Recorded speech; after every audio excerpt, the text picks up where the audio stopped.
Psalm 132. A beautiful song. You notice in the title, it says a song of ascents, A-S-C-E-N-T-S. There are 15 of them, and they were used in a variety of ways. They were used by anyone coming up to Jerusalem for one of the feast days. They would sing these 15 psalms because Jerusalem is always up.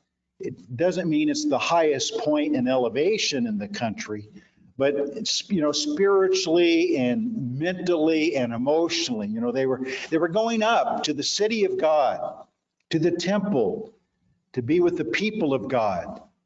And so they were ascending in their minds. That's why it's called the Song of Ascents. Also used when the priest would be going up the steps of Solomon's temple.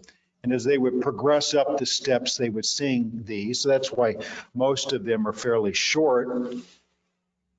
But anytime we read the Song of Ascents, we should be ascending in our minds.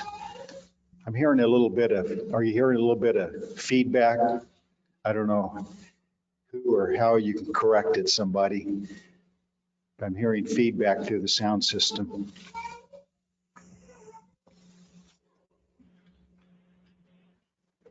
We'll try to get it corrected before we move on too much. Psalm 132. Lord, remember David in all his afflictions, how he swore to the Lord and vowed to the mighty God of Jacob.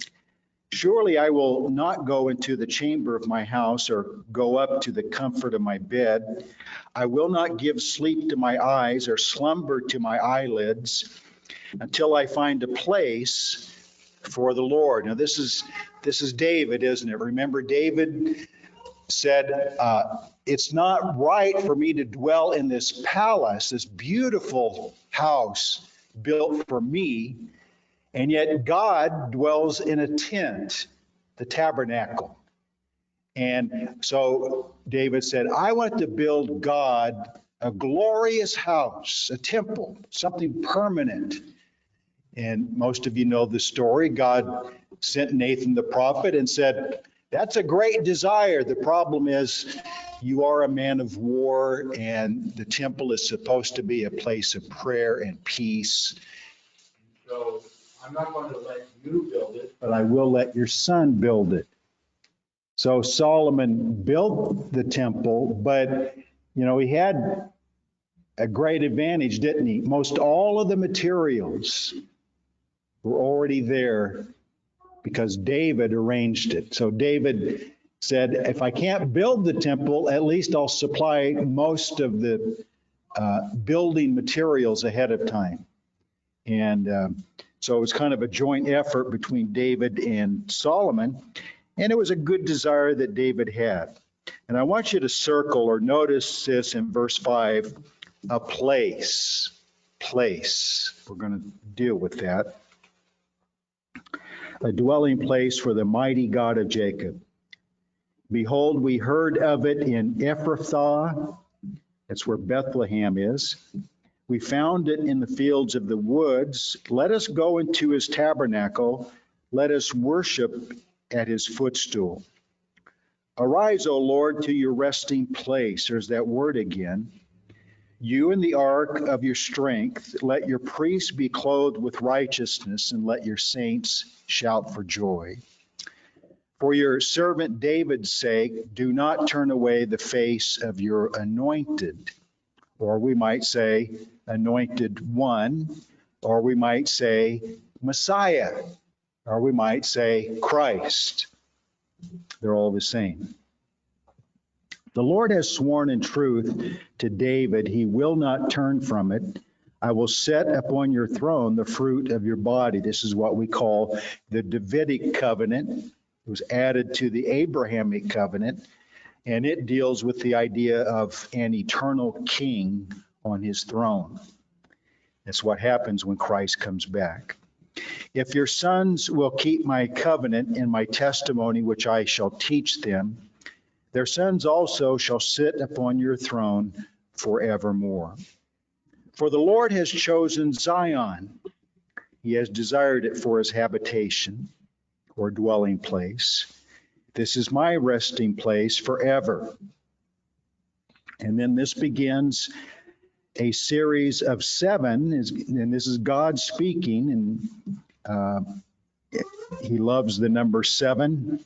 Bible is full of the number 7. And here's a list of 7 I wills. I will in the Bible is a declaration of purpose. God is simply declaring what his intentions are. Here I will dwell, for I have desired it. I will abundantly bless her provision. I will satisfy her poor with bread. I will also clothe her priests with salvation, and her saints shall shout aloud for joy. There I will make the horn of David grow. I will prepare a lamp for my anointed. There is the anointed again. His enemies I will clothe with shame, but upon himself his crown will flourish. That's a good psalm, isn't it? I want to speak about a chosen place, a chosen people, and a chosen purpose. Very simple truth in the Bible, one that many people either overlook or they ignore, or they just don't recognize to the degree the Bible teaches this. But God, being sovereign, makes choices, doesn't he? He chooses things. He chooses people. And after he chooses, then he declares, and this is where these I wills come in. So I want you to look at like the format of this psalm. Verse 13, the Lord has chosen, in this particular case, Zion, and we'll deal with that in a minute. But I want you to just look at that little phrase, the Lord has chosen. And then after that, he lists the 7 I wills. So you'll see this a lot in the Bible, where God says what he has chosen or who he has chosen, and then he starts listing these I wills, these promises or declarations of purpose. I've chosen this person, I've chosen this place, I've chosen this thing, and now here's what I'm going to do with them or with it.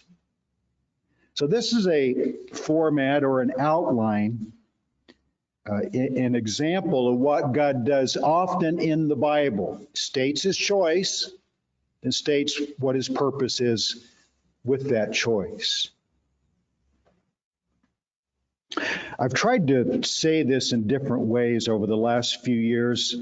I never feel like I am able to explain it properly, but the heart of all conflict in the Bible, and thus through history, is God's election of things and people. God chooses, and then people react to God's choice.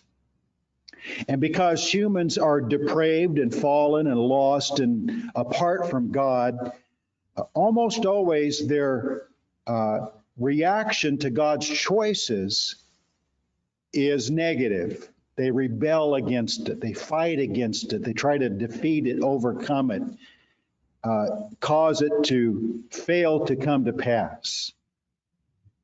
God chose Abel and Abel's sacrifice, and he rejected Cain and his sacrifice. So choices were made. He chose Isaac over Ishmael.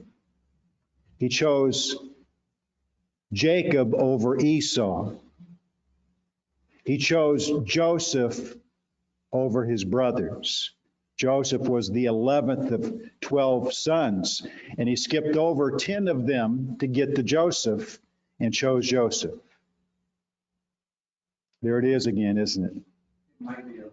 It might be a light. Okay. So now that I brought it up twice, remove it completely from your hearing and thinking and pretend that it's not even happening.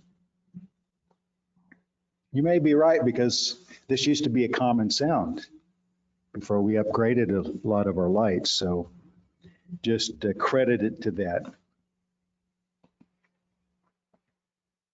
And then to get us to this psalm, he chose David over Saul. He allowed Saul, but his choice was really David, wasn't it? Even while Saul was still king, God sent Samuel to anoint David as king, to show that was his real choice. So David understood this underlying conflict, this struggle between God's elective choices and humans' reaction to God's choices. So that's why David, when he wrote Psalm number 2, he asked a rhetorical question, because he goes on to answer his own question. In Psalm 2, he says, "Why do the nations rage? Why do they imagine vain things? Why do they plot and scheme against God's choices?" And then it goes on to say in verse 4 of Psalm 2, God laughs at them.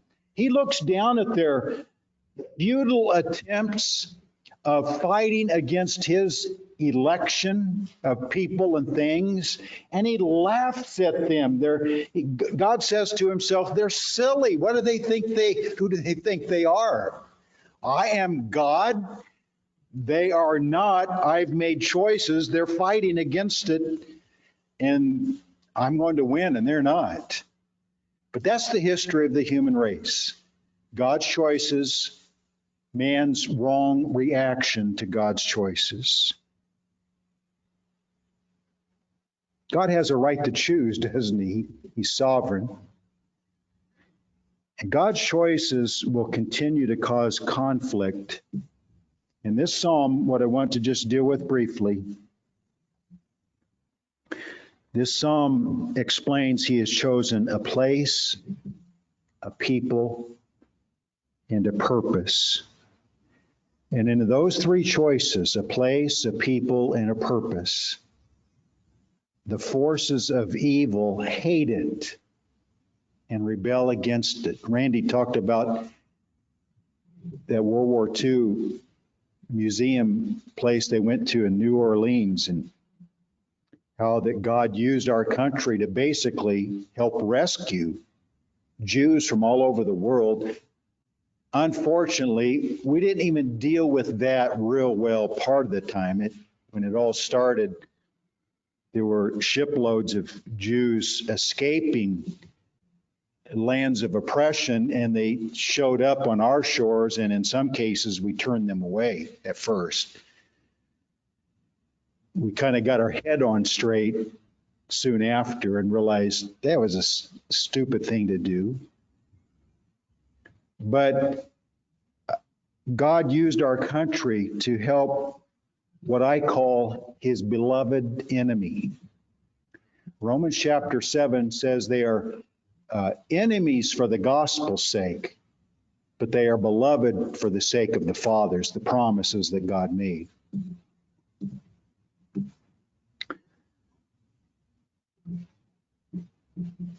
God has chosen a place. Now, I'm going to just make this really simple and obvious when you think about it this way. When verse 13 says the Lord has chosen Zion, Zion is a particular place. It's a insignificant hill in Jerusalem. It's where David first conquered and then started the city of Jerusalem on the southern part of Jerusalem is Mount Zion, and that's where he started. And then it built its way north and covered the Temple Mount, and Mount Calvary, and all the other important mountains. But it started at Mount Zion. So Zion became representative of the whole city, the temple, the people of God, and so forth. You know, it became much larger than just that little hill. But David did say in Psalm 2 and verse 6, I have set my king on my holy hill. So there's two parts of election right there, isn't there? A chosen king at a chosen place. And it literally was that small hill in the south part of Jerusalem. And I called that, along with Mount Calvary, of course, Mount Olives, those are all important. If you think of Zion in the Bible, it's like the most important piece of geography on the earth. And yet, compared to all the other big mountains and hills, it's not even much higher than the hills around just above Sonora. You know, we look at all those hundreds and thousands of hills, and then the mountain range behind them, and you think, here's Mount Zion is like very insignificant.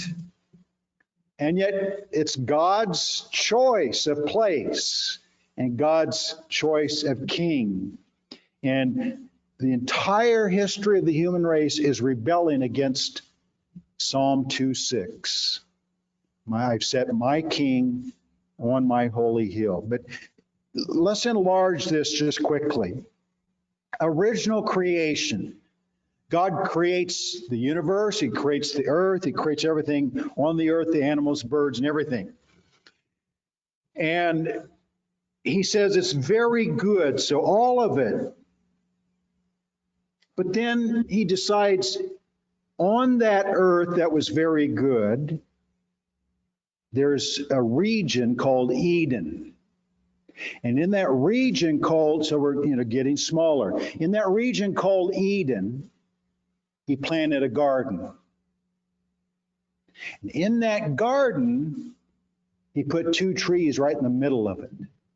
And the tree of life was the focus. And as we move forward and we start thinking of the tabernacle and temple, so you have the outer court, then you get into that smaller compartment, which is the holy place, and then you get into the Holy of Holies, and then in the middle of the Holy of Holies is the Ark of the Covenant. And in the heart of the Ark of the Covenant is the law of God. And between those two cherubim is the presence of God. So do you see how this focus, when you go into the temple and the outer court and then the holy place and the Holy of Holies, and then but your attention, as soon as you walk into that Holy of Holies, which you could not because you were not the high priest, but if you could, or even looked at it as they were carrying it on those poles, traveling from place to place, where would your focus be? It would be between those two angels, the presence of God, and in the middle of that ark, the law of God, God and his ways. So in that sense, the Ark of the Covenant is the tree of life in the Garden of Eden. You know, it's smaller, smaller, smaller, smaller, right in the middle. And then you have the nation of Israel. Then you get down to the tribe of Judah, and then you get down to the city of Jerusalem, and then you get down to Mount Zion. So God's always like causing us to zero in on the chosen place. But even that chosen place becomes smaller and smaller and smaller and smaller.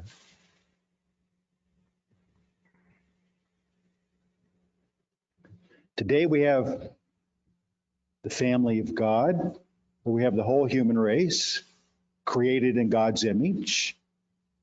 And then you get down to those who trust in him, his children. And then he has an ordinance, a rite, R-I-T-E, of baptism to where all of those scattered children of God can come into a more localized place called the church. You see this pattern from original creation through the tabernacle, through the temple, through the church. It's kind of like a dartboard, isn't it? The rings and the rings and the rings and the rings and the rings, and then the bullseye. Chosen place. Chosen place. Even this time of year, people are thinking about the birth of Christ. That famous prophecy in Micah 5:2, thou Bethlehem of Ephrathah. That's what's mentioned here, isn't it? In verse 6, that region. So he takes the country, then he takes the region of Judah, and then he takes the smaller region of Ephrathah, and then he takes the tiny village of Bethlehem. And then in Bethlehem, he takes a smaller place of a stable where animals dwell. And then he takes a smaller part of that stable, a feed trough, a manger, and that's where his son is as a baby. It's the same idea, getting more and more and more and more and more focused to the bullseye. And even that village, he says, "Oh, Bethlehem of Ephrathah, though you are the smallest among the thousands of Israel." It was a tiny place, very insignificant. Oh, it was the city of David, so people knew that. But it'd be like, let me pick what's a little place around here that, let's say Knights Ferry. I don't think any of you are from Knights Ferry. So we'd say within all of this region, Knights Ferry would be one of the most insignificant of the little towns in our area. And if someone real famous was born, they would know it for that. But other than that, would say, this is no big deal.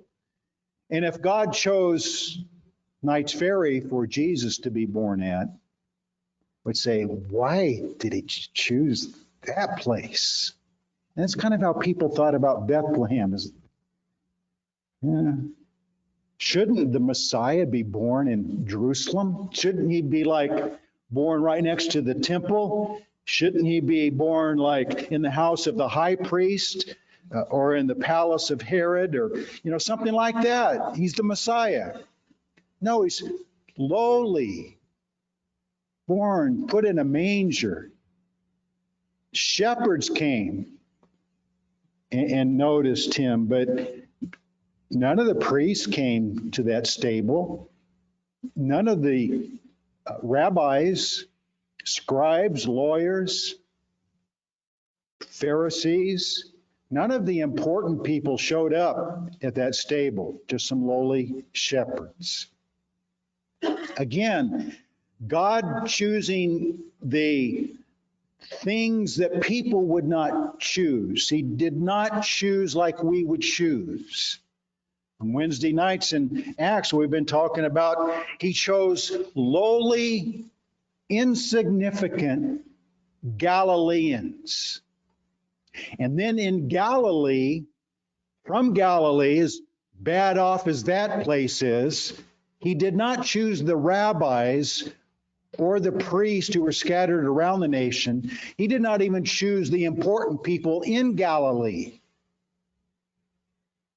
He chose the unimportant people in Galilee to start his church.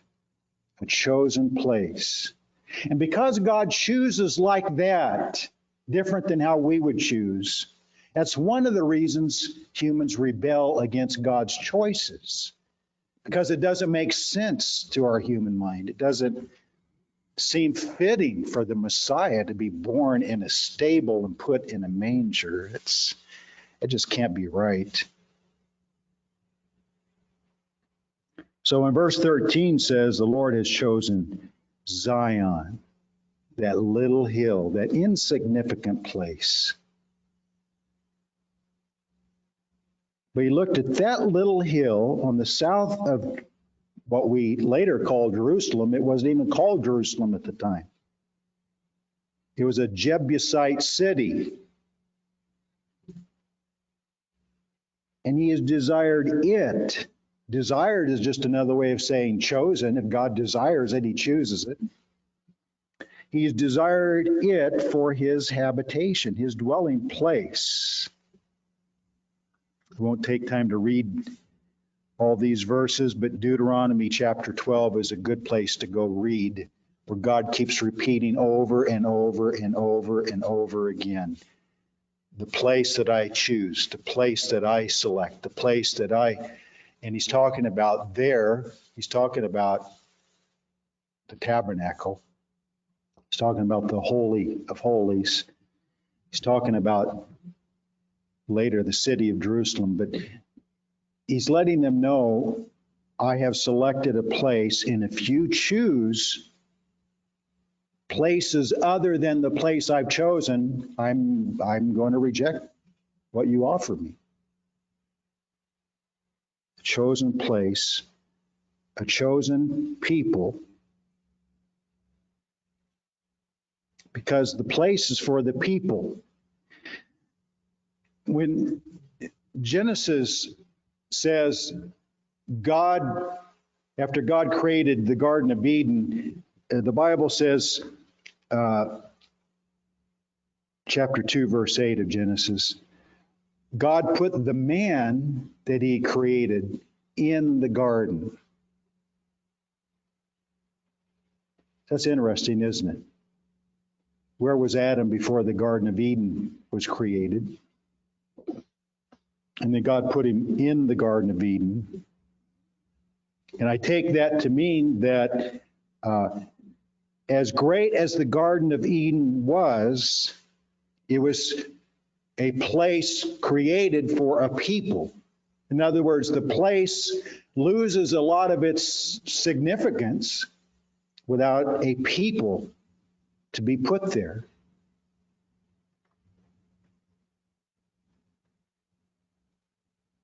It says here in verse 9, let your priests, so it's a place for priests.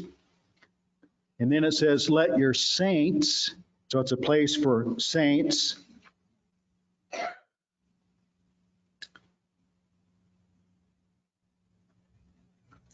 It's a place for sons in verse 12. It's a place for people.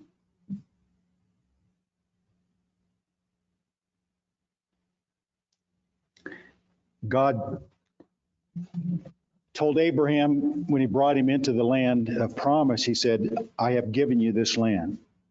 But he said, you know, right now it's full of idolaters, it's full of pagans, it's full of wicked people. So it was his chosen land, but it wasn't ready for a chosen people yet.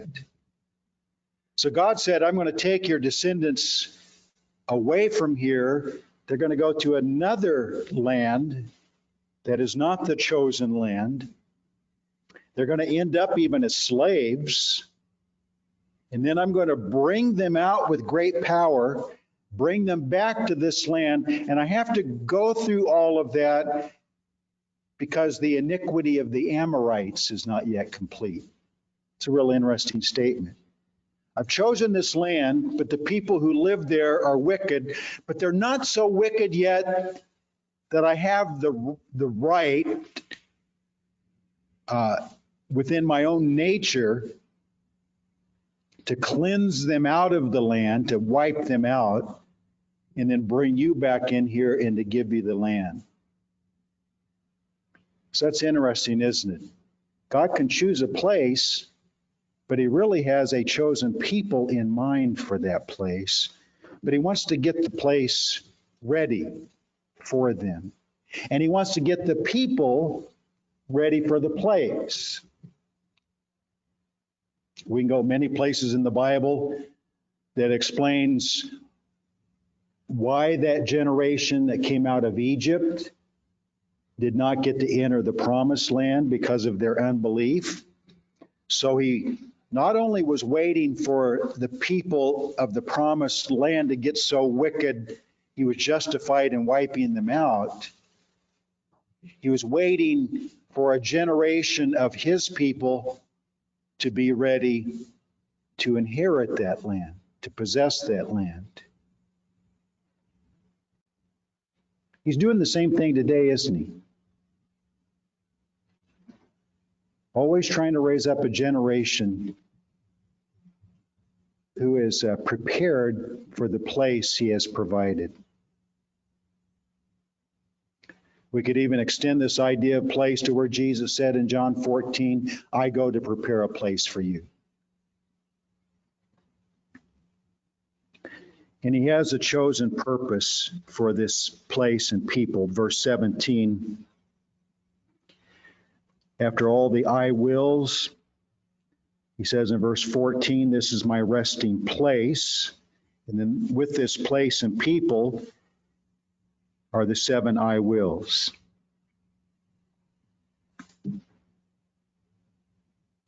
And the purpose is in verse 17, there I will make the horn of David grow, speaking about the government, the power, the authority. I will prepare a lamp for my anointed. Isn't this just another way of saying what Isaiah prophesied and what John the Baptist declared when he came? He said, I have come to prepare a people for the Lord. I will prepare a lamp for my anointed. And that's what he's doing today through the chosen place, through a chosen people. He is working to prepare us for the anointed, or we say for the return of Christ, to be with him when he comes back. And part of what he will accomplish at that time, his enemies I will clothe with shame, but upon himself his crown shall flourish. It's exactly what happens when the anointed comes back to gather his prepared lamp to himself. So it's David, but it's a greater David. And verse 18 is the end of the story, when all three, the place, the people, and the purpose, are together in harmony. Close with this thought. It's mentioned twice in these verses. I've been bringing it up. The end of verse 10, the end of verse 17. A chosen place, a chosen people, and a chosen purpose really only can be brought together and have meaning and bring glory to God because of a chosen Messiah, a chosen anointed one. That's why Isaiah 42:1 says, behold, my chosen one, my elect one, in whom my soul delights.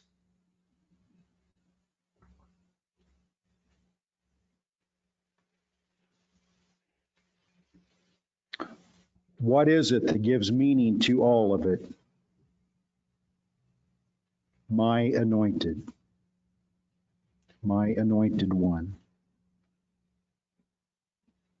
Do you know the Lord? If you do, is he fulfilling in your life these 7 I wills of the blessing and the satisfaction, clothing you with the robes of righteousness?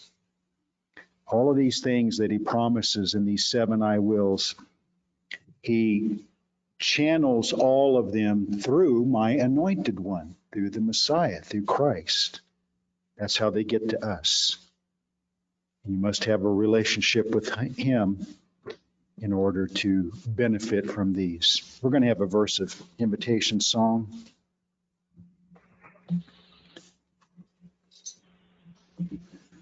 Pray that the Spirit will take this message to your heart and apply it in the way that is needful for you and for your future. As we stand, what page?